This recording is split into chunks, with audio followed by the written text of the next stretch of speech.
everyone, it's Christian here for FTM Transtastic. I'm going to be standing in for Mr. Perry this week because he cannot make it. So yeah, I'm Christian and it's really rather fantastic to be on the channel. Okay, so the topic is marriage. Wow.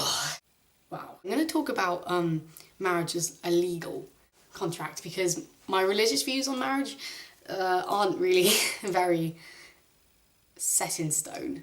I don't think that marriage is necessary as proof of love or anything. I think you can love someone and not be married to them or even have any sort of legal contract to them. It's no proof of love. But at the same time, I think as a legal contract, it has a lot of benefits and it's very important that it is available to everyone, no matter who they're married. Touch on Macklemore as well when I say it may not lead to acceptance around the world, but it's a very, very good place to start with, you know, marriage equality and all that. As far as I know, the whole Gender Recognition Act was kick-started from a really famous marriage, or rather divorce, that was around in the 1970s. And it kind of made everyone aware of the, well, not everyone, but made trans people aware of the inequalities that stood in law and the sort of potholes in the fabric of the law. If you're in the UK, you probably know that there is a Gender Recognition Act, and you can sign for a gender recognition certificate that you can use to change your passport and your other details like that, your driving licence, blah, blah, blah. This act was passed in 2004, and it was through the work of Press for Change, who was led by Stephen Whittle, Whittle, and this act was passed. So that's what you probably know about if you're in the UK. If you're not in the UK, well, that's how it works. You get a gender recognition certificate, blah, blah, blah. It's a little more complicated than that. I'll put lots of links in the description if you're interested. But anyway, going back to the topic of marriage. So there was a member of parliament who was quite influential at the time, and he had married a rather famous model called April Ashley. April Ashley was a transgender woman. Well, they wanted to get divorced. This member of parliament that married the model, April Ashley, didn't want to have problems with inheritance rights when it came to the divorce. Now, back in England at this time, if you could unofficially change your birth certificate, it was pretty much valid. There were no real solid laws set around transgenderism, marriage, and legal issues like that. This member of parliament wanted a divorce, but he wanted to make sure it was most profitable for him. Therefore, he didn't want to have half his things go to April Ashley and half his things come to him. He didn't want to lose anything.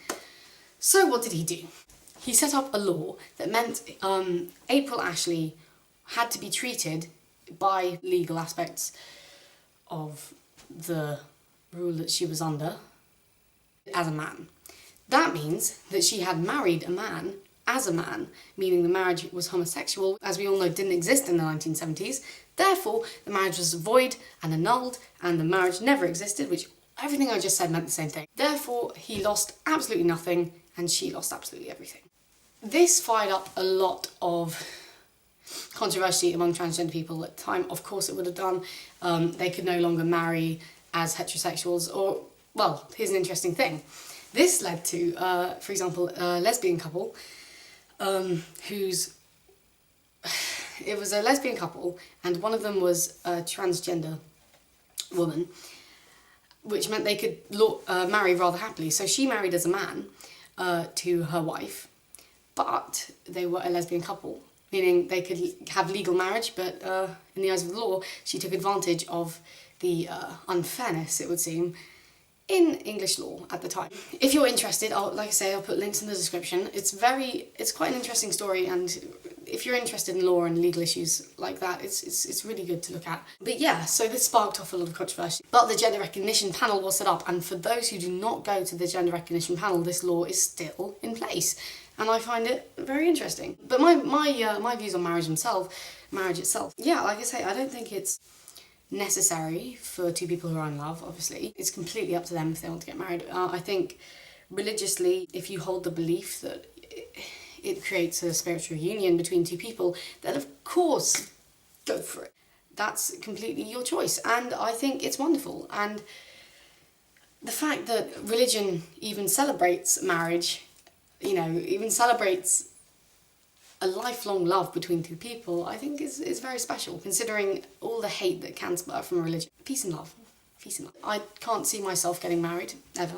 That could be because I'm butt ugly, but it could also be because I just don't want to. At the same time, I do think that the legal benefits of marriage are extremely important. The fact that you can have at least a civil partnership at the moment, whilst it doesn't hold the same benefits of an official marriage in the UK, it is still something to be celebrated, I think. I'm completely open, I'm not against gay marriage. Marriage is very important between whoever and anyone, if they love each other, and especially not if they're being forced into it. That's very important. So there you go, that was my little rant on marriage. I don't really know what to say, to be honest. I'm not very well acquainted with such a topic, but to be honest, I'm not even very well versed in legal matters either. But, you know, if you liked this video, feel free to follow me on YouTube. Follow me? Subscribe. Subscribe to me on YouTube. I do some daily vlogs. I had my testosterone appointment yesterday, so I'll be going on testosterone very soon. It should be interesting to vlog about that. And you'll find me on Tumblr as well. I'll put my Tumblr link in the description if you want to find my Instagram as well and do things to it. You're welcome to do that as well. Okay, I'm glad you watched this all the way to the end. I really didn't have that much to say, and I'm very sorry if this is late. I did try to get it done on time, but I got a bit busy and excited about testosterone. But anyway, I'm glad, blah, blah, blah. Anyway, I hope everyone has a wonderful rest of summer. So hope that the FTM Transastic members do remain well and healthy and able to do their videos every week. That's absolutely fine. I'm not saying that I want to take the spotlight or anything like that. Anyway, yes, anyway. Okay, everyone, thank you for watching. I'm sorry it's been, what am I saying? Okay, over now. Bye!